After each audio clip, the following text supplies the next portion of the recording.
And here we go. It is the 12th of June, 2025. 4 more days, and it's our 46th wedding anniversary. Wow. I know. IKR. Anyway, you gotta let me sit down, sweetie. So, it's Thursday already. Wow.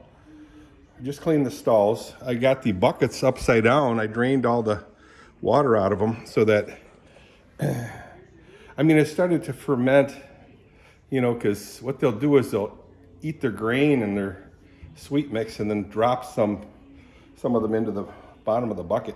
And it'll start rotting and fermenting.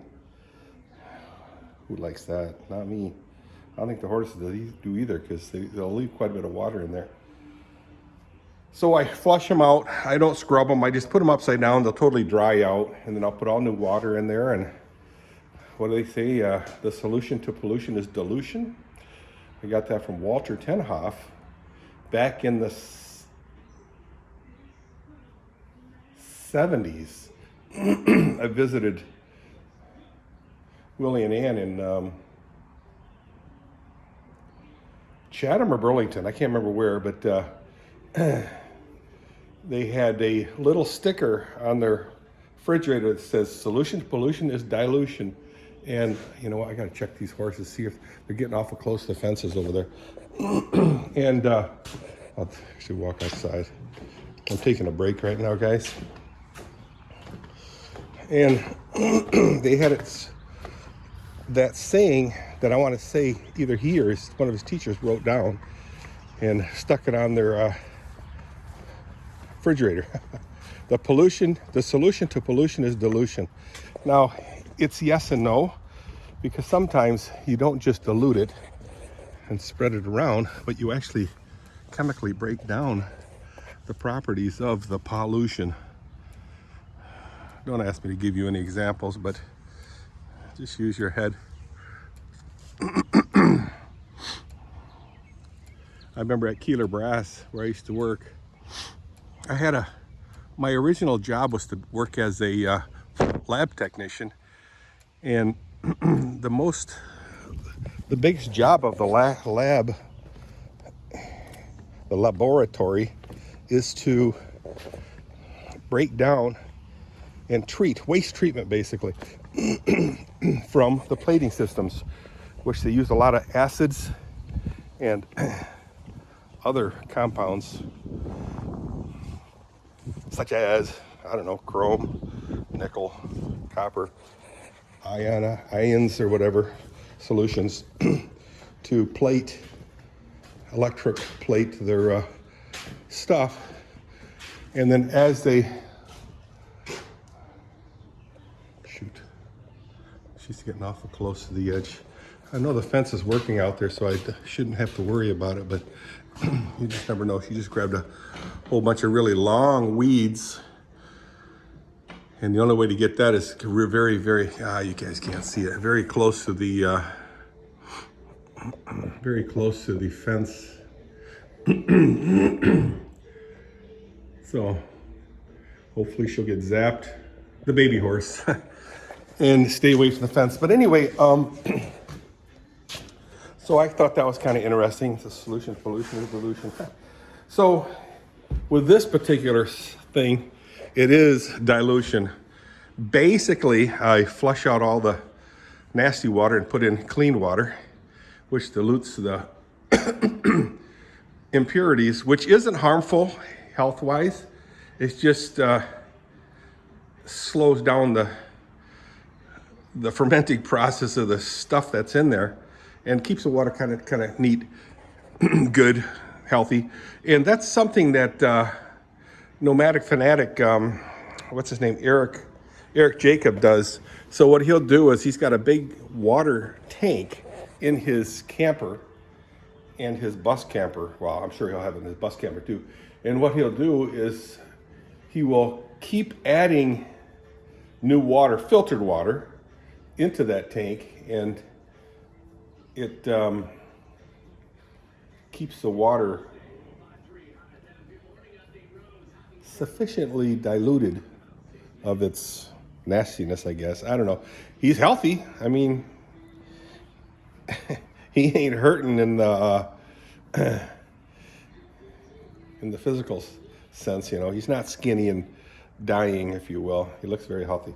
Anyway, thought I'd add that to my water system here, watering system for the horses. So I'm gonna head upstairs. Come on, girl. I gotta get up there. See, I gotta put my foot right where she's at. I don't want to step on her. There we go. So heading to the hay loft so I can put hay into each stall. So, and throw down a whole bale of hay, and that bale of hay down below will be for the for the paddock itself. Give the horses a little bit of easy foraging. It's our hay right now, plenty.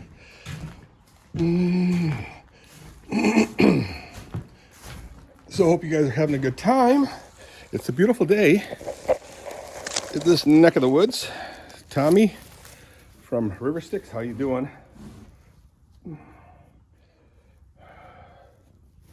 Trust you guys are having a good time wherever you're at.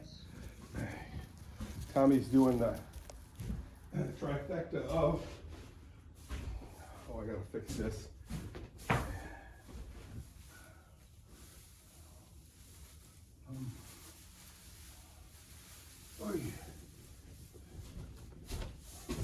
Of charities, he's got 3 charities he's championing as he's taking a trip down through the United States, 10,000 to 14,000 mile journey. And if you want to support him, $1 a day minimum, minimum. Just contact me and I can direct you to his YouTube channel where he's doing a really nice ride through the United States and then going to all the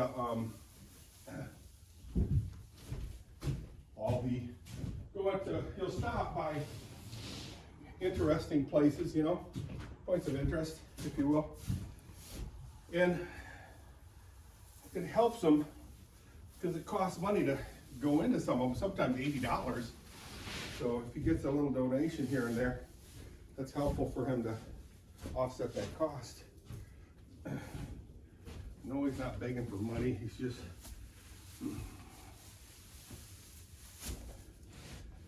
he has to make it worth his while too, financially wise. That's cool. I appreciate that. Well, have you given him any money? Have you given him any money? No. Well, why are you talking about that? I don't know. I will give him some, support him some way that way. I will. Need to do it. He's got all kinds of ways to do it through the computer, internet-wise, which always scares me a little bit. So anyway, I'm pretty much finished.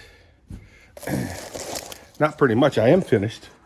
So I'm gonna pick up the kids, Titus and Tetra. Oh, I gotta fix that fence there. I'm gonna put a hook in there. I gotta kill off all the poison ivy. In fact, let me throw my machete down there.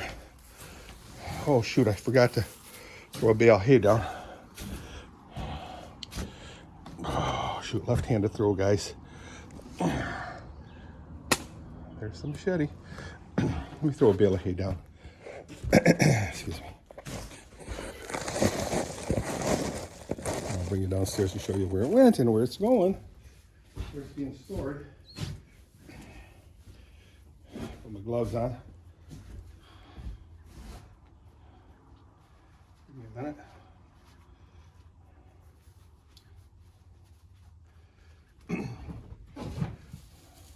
We buy this hay right now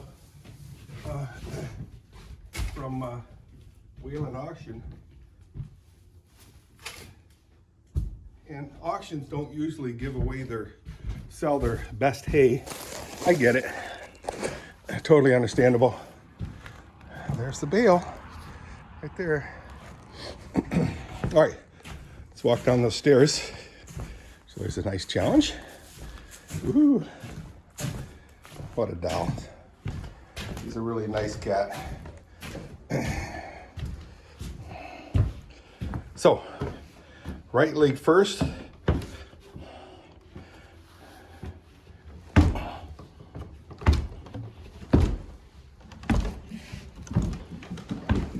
Just need to maintain my balance.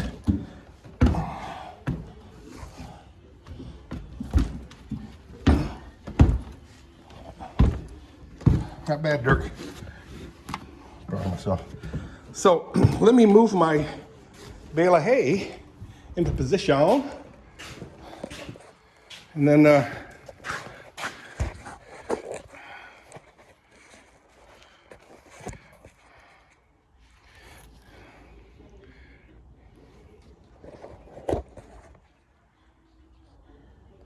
don't breathe, otherwise the camera's gonna fall.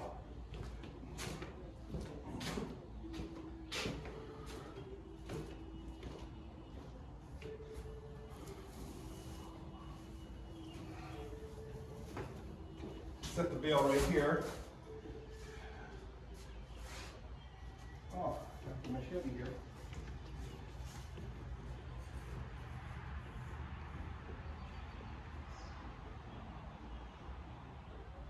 I might just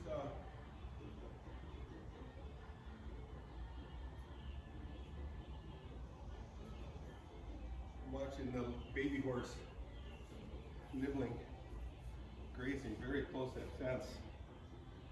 What she'll do is, what she has been doing is getting her head in the fence and then raising it up and pulling the fence away. She's watching me now. Stinker. I had one horse, Corinne was her name, Corinne. She was crazy. She was one of Sabrina's babies. Sabrina was kind of crazy. But a beautiful horse. Some billionaire from Texas bought her for his carriage pulling. She was a beautiful horse.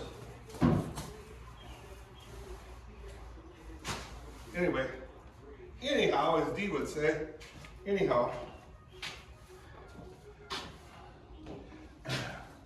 she would bolt right through fences. The new owner would tell me that they had to get rid of her. She was crazy. 6-foot fences. Anyway, that's what he showed me, 6-foot fences. So guys, I know this stall's a mess.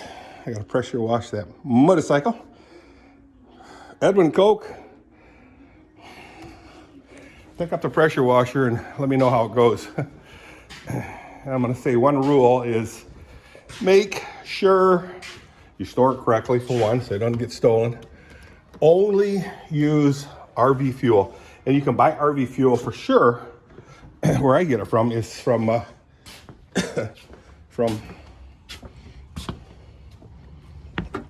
76 or 84th? 84th. Go to 84th Street, corner of 84th and US 131, across the street from that mall. I forget what kind of mall you call it. Is that thing still running? Yeah, the robot's still running. I just cleaned it out. That mall, what do you call that mall? Outlet mall. Tanger's. It's across the street from Tanger's. So it'd be on the west side of US 131. Excuse me, across the street from Tanger's.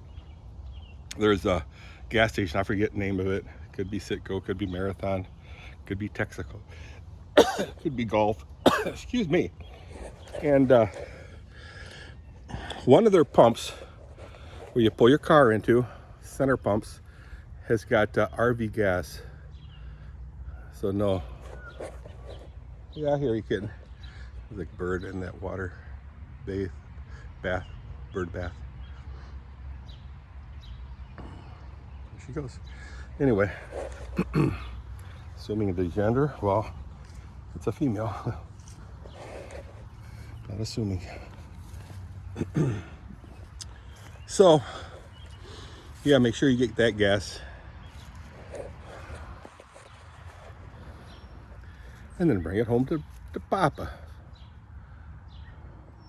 That deck over there, which needs to be replaced 30 years ago,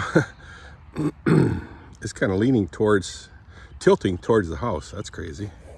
Got to get that replaced. And like I said before, it's going to be totally attached to this deck. It's going to be interesting. It'll be a really fun project, but I'd really like to get rid of this tree first. This big giant huge tree. If I can get rid of that, get some shade over the deck, and then yeah, because that tree provides a lot of shades for Kathy. Kathy loves the shade, but I don't like the destructive nature of that tree. All right, guys, there's Tucker. See ya. Oh, hey, I mowed the whole yard, front, back, sides, everything, all the way. Pretty proud of myself yesterday. Bye.